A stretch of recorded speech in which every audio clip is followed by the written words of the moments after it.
Hello everyone, welcome to my YouTube channel, and today I would like to share my experience with you, how I get my green card finally in this year 2019.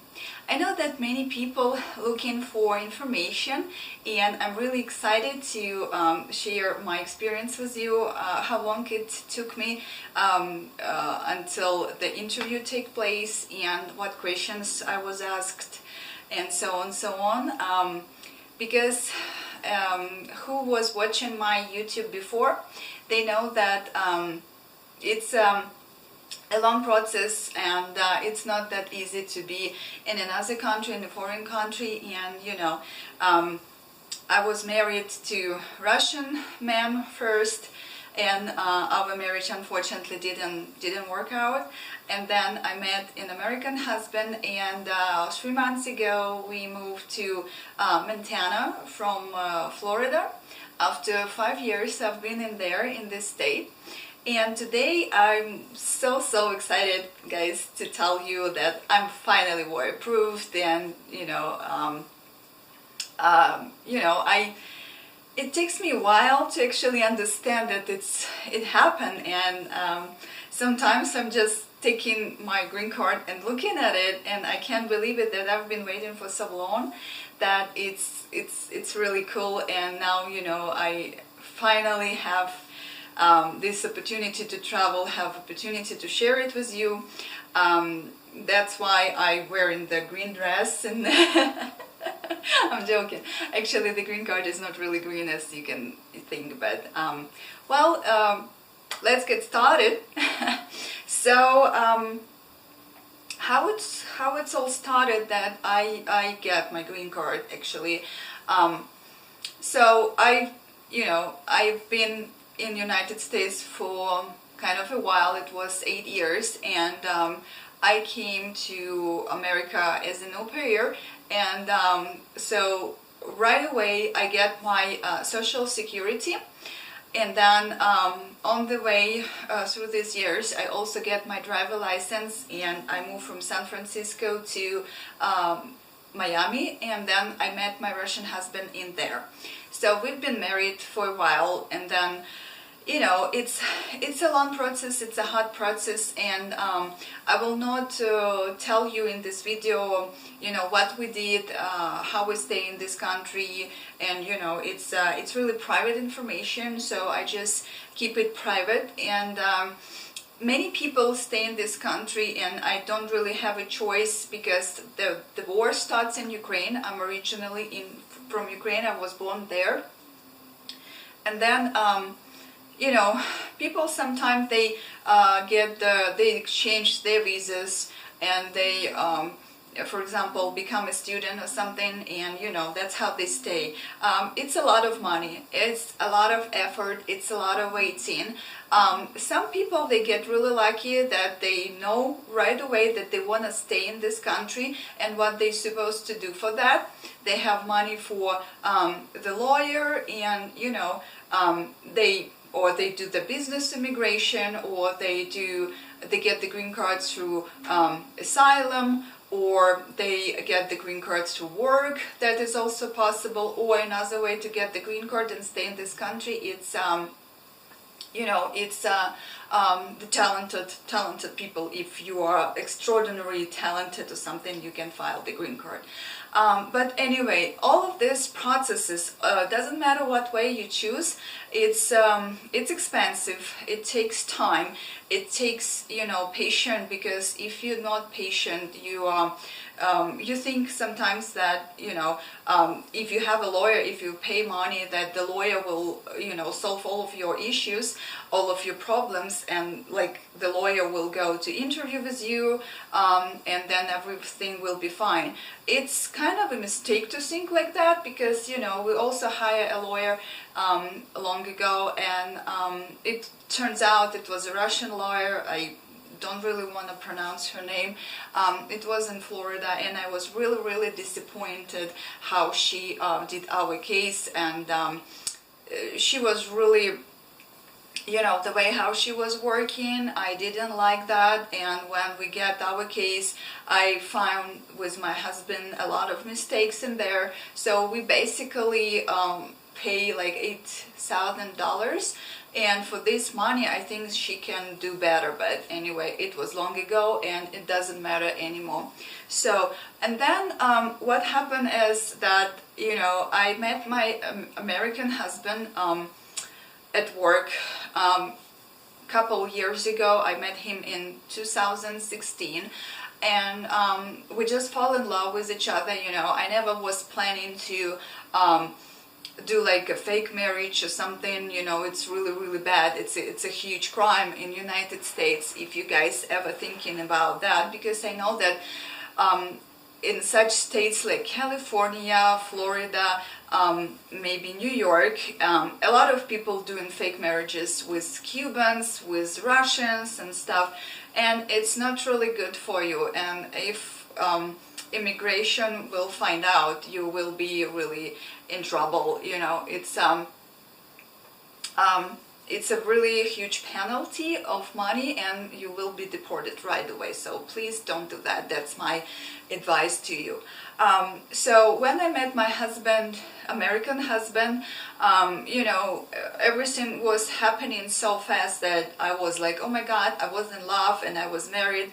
And I'm like, I didn't know what to do. I was really stressed out, and you know, but he is older than me, and he's really good guy. So, and you know, he helped me a lot to understand what's going on. He supported me all the time. He said, well, if you're not happy in this marriage with your Russian husband, so probably, you know, you should divorce him.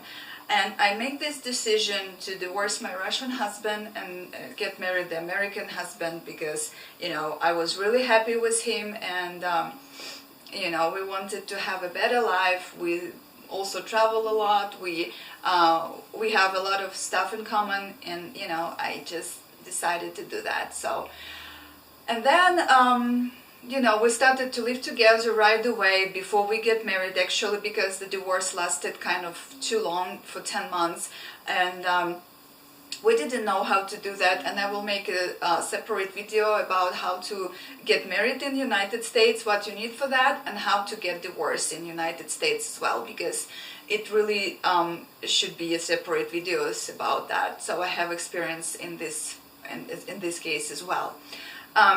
You know, I've been living in the United States for so many years that I probably get used to live without, you know, like papers and stuff and waiting for green card. I'm not saying that I was illegally in this country. No, I wasn't. But anyway, and you know, it's a process. And when we live in Florida, it's a lot of people doing this immigration stuff. So if, for example, like in 2011, when I came to United States, people filed for asylum, or they did the marriage, the green card through marriage, and they get the interview like right away after 3 months or 6 months. So it was not like a year. So now, guys, after the government change, it's become so bad that people waiting for interviews for 5 years and up. So I just need to let you know that you should be prepared, and you need to understand what you want, why you're doing this, why you want to be in this country, and so it's a process, and it's not easy. For some people it's easy. They're very lucky. Like I have some friends, I have some girlfriends that get their green card like right away, you know, but I was not that lucky, unfortunately. But you know, I'm really happy right now that I have my husband who loves me a lot, and you know, we still try to build our life together. We've just been the 3rd year together, and you know, so I get my how to say, conditional green card for 2 years, or temporary green card. So after 2 years we need to file for another one. We need to file another petition that calls the remove of conditions. And it's, you know, but the time goes by very fast, so it doesn't really matter. And you need to decide if you want to have the citizenship, or you can have the green card that will be for like 10 years, and then you just renew it. So it's up to you guys.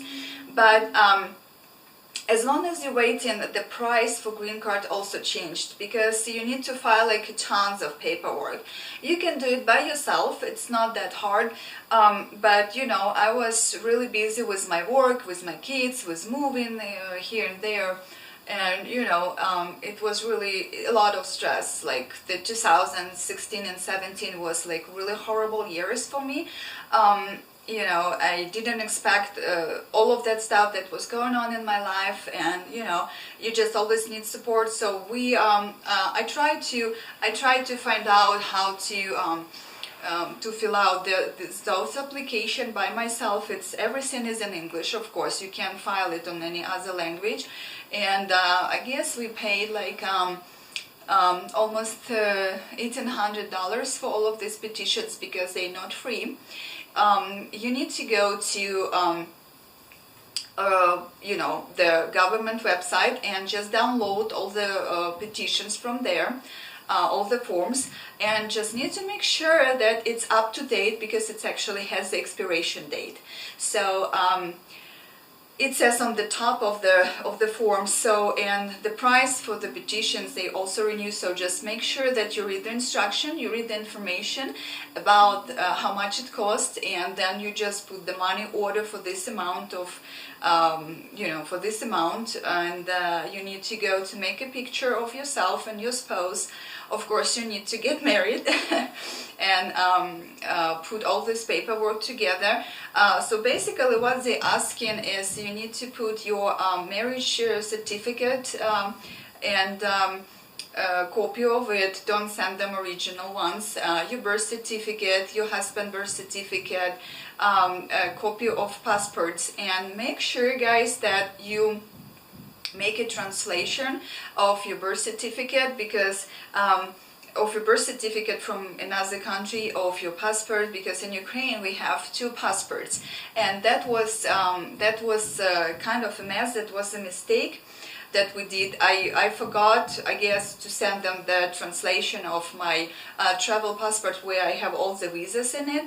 And you know, we just thought that everything's fine, we've been waiting, and then just make sure that what they're asking for, what the government, what the immigration officer asking you for, just make sure that you translated it not just by yourself, but I mean, you can do that in general, but I hired the people, professionals who did the translation for me, because it should be certified translation and notarized. And then it's you just put all of this paperwork together. There are a lot of YouTube videos how to do that, how to put this all information together, all these forms, how they should be filled out. You sign, you need to sign with your spouse all the forms. Don't forget to do that. And then if you've been divorced like I was, I also make a copy of divorce, I mean it calls divorce decree or final judgment or something like that. And of course from my husband, from my new husband, because he was divorced as well. And there is a biographic information about 2 of you guys, where you've been born, what the citizen you are, how many kids you have, who is applying. So my husband, my American husband, was my sponsor. So he signed the affidavit of support, and he shows how much money he earns, and that he is reliable and he's responsible, you know, like sponsoring me basically to be in the United States. But I already have a work permit, so you know, I don't really need it, but it's a procedure that, you know, you need to follow the rules, you need to follow the steps. I have some questions. Of course, we consult with a lawyer a couple times, because you sometimes, it's a lot of information, it really is, and you just don't know all of the questions. Make sure that your name pronounced correctly, make sure that your last name pronounced correctly. It's really important to check it many times that everything is in order, because if you guys have mistakes here, mistake there, your case can be denied right away, because now they're really strict about that. And you know, I mean, I don't want you to be deported, I don't want your case be denied, and you know, it can happen, people making mistakes, and you know, nobody's perfect, but you know, it's your responsibility how you fill out your case in the right way. You can hire a lawyer to fill out all of this application and put the case together and send it, but it will cost you probably $5,000 just for paperwork that you can basically, fill it out by yourself. And then you can go to the lawyer who will just check your case and make sure that everything's fine, and you save a lot of money.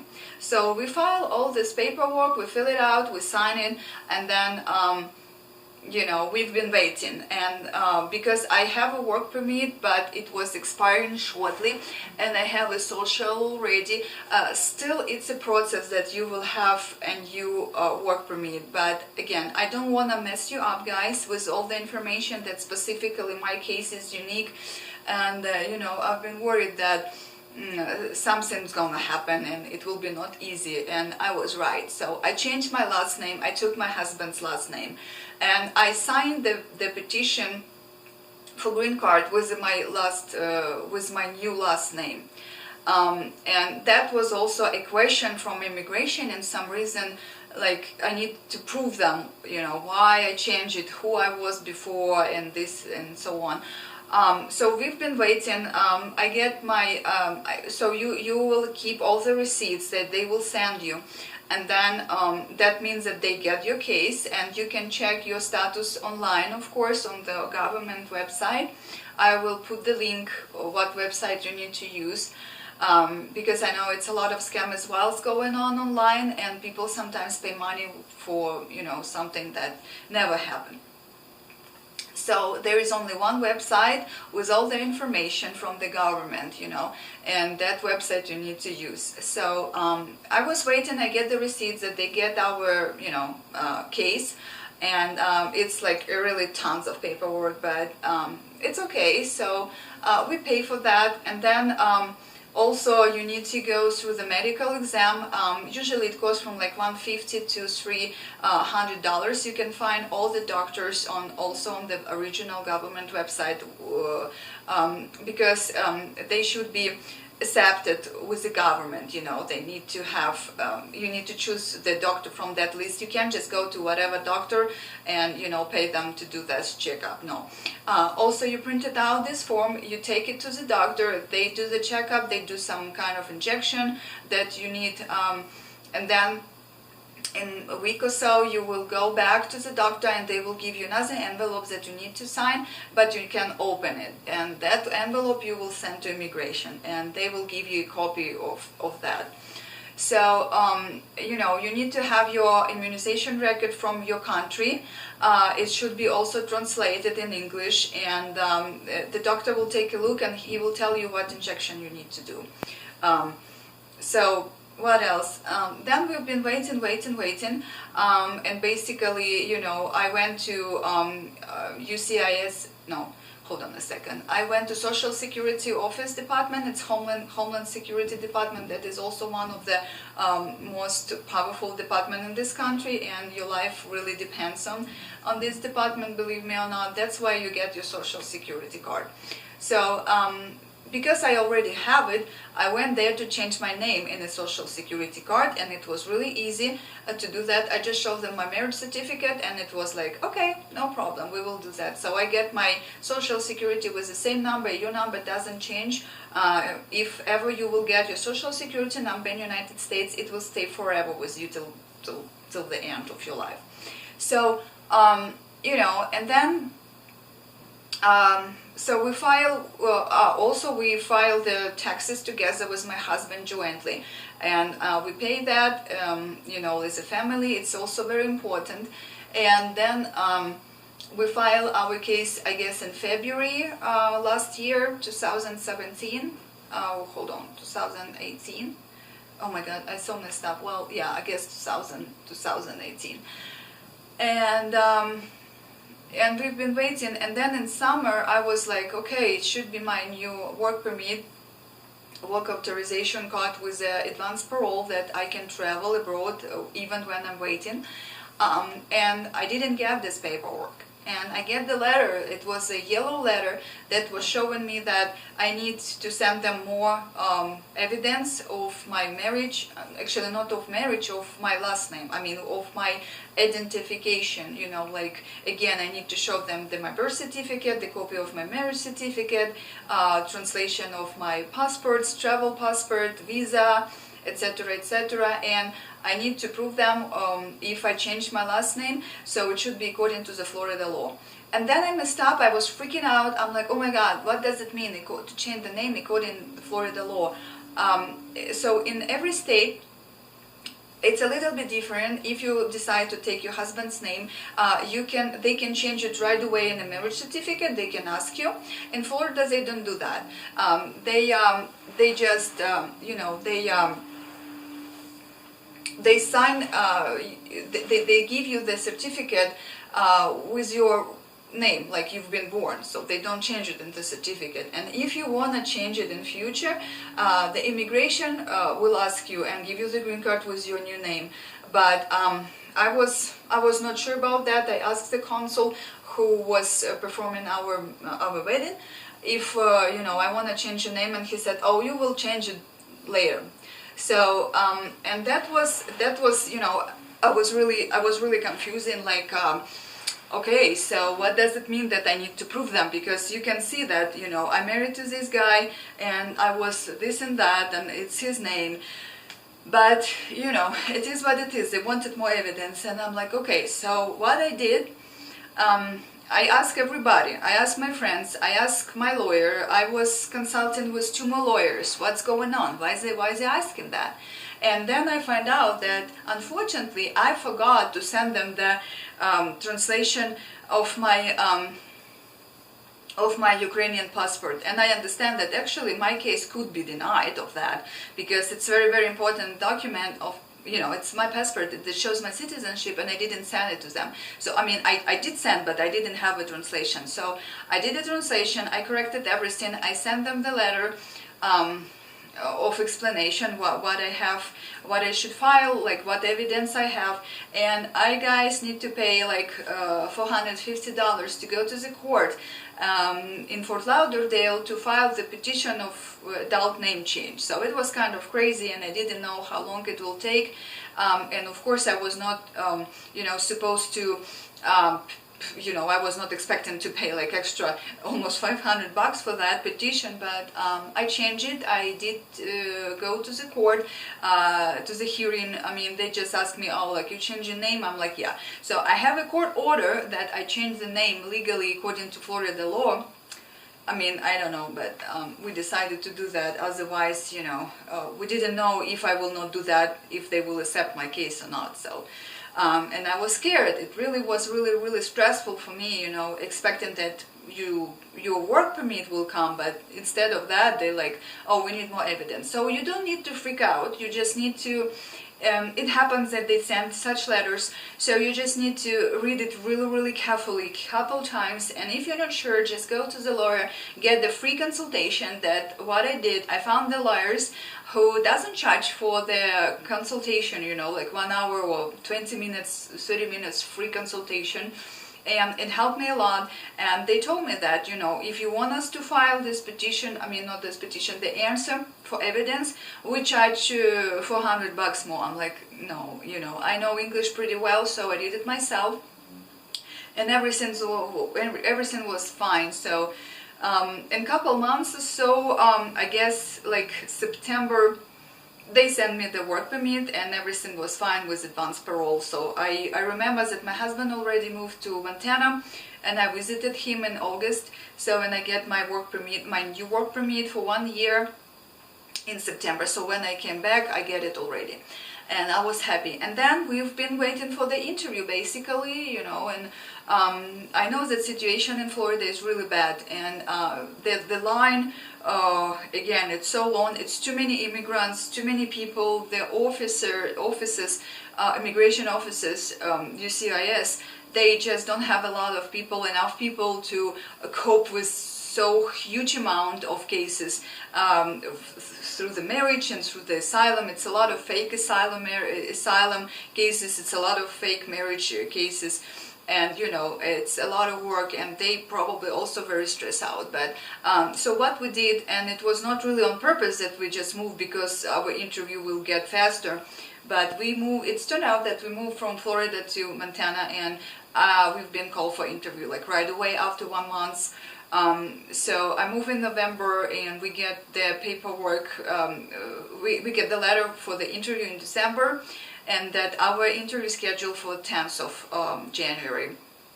You know, you need to change an address, of course, if you move in somewhere. It's very, very important, you know. And you can also like fill out all the new information online, and you don't need to pay for that. And you need to file this like 10 days before you're going to move, so they have the time to process and send the case to a new place where you're gonna live. If it's new city or if it's new state, it's very, very important that you don't forget to do that. Otherwise your case can get lost, and you know they don't have the correct information about you guys. So I don't know if I have enough time to tell you how my interview was going, but we came to the office. It was in Helena. Our interview was at 8:30, and you know I've been so tired because I started to work and I have a night shift, and I was waiting for this interview for so long, like almost 8 years, and since I've been married, you know, it was almost 2 years. So, and I was really surprised that they call us separately right away. I was expecting a lot of things that gonna happen, but not that will be like that. Usually interview takes like 15 minutes to 1 hour, and in the worst case scenario, yes, you guys can be separated from each other. But what happened that when I came there, they check all our paperwork that we bring with us, and then my consul was a lady, and she just called me right away. She said, I will ask you, you can come with me. And I'm like, oh my God. So I didn't know what to expect, even that we've been prepared with my husband a lot. You know, if your marriage is not fake, you don't need to be worried about, because you know everything about your husband. You don't have nothing to hide, and you know you file the taxes together. We didn't send any other evidence of our marriage, like all the joint, like rent information, bank account, pictures, etc., etc., insurance, car. That's what you need to bring on the interview. Sometimes I know that people send it right away when they file the petition. We didn't do that, and I also was worried about that, so I don't know how it's to do it right. Should I send it or shouldn't I send it? So I just bring all of that to the interview with our pictures for 2 years and stuff. So I have a tons of like evidence that prove our marriage is not fake, and it's a good face. And you know, she was nice lady. She was recording us, of course, and she was going through the petition, all these questions. You know, if I messed up with drugs, if I ever committed any crimes. She asked me where I was born. You know, like about my husband, about my second husband, divorce, etc., etc. And you know, guys, I was so tired, really. I was like almost falling asleep. And I try not to fall asleep, and I was like, yes, no, yes, no. I mean, it's really kind of really boring, because I was expecting to go there with my husband and just, you know, ask, like, be answering questions about our marriage. But the interview was not really about marriage. So she tried to get some information from about my previous husband and what he's doing, how he stay in United States and stuff. But I told her right away that it's not my business, it's not my case anymore. You know, it's his business, and I'm not answering any questions regarding my my previous marriage, regarding my previous situation or something. And you know, I mean, I have a permission not to do that. I told her, you know, I'm here for the specific case that is my marriage.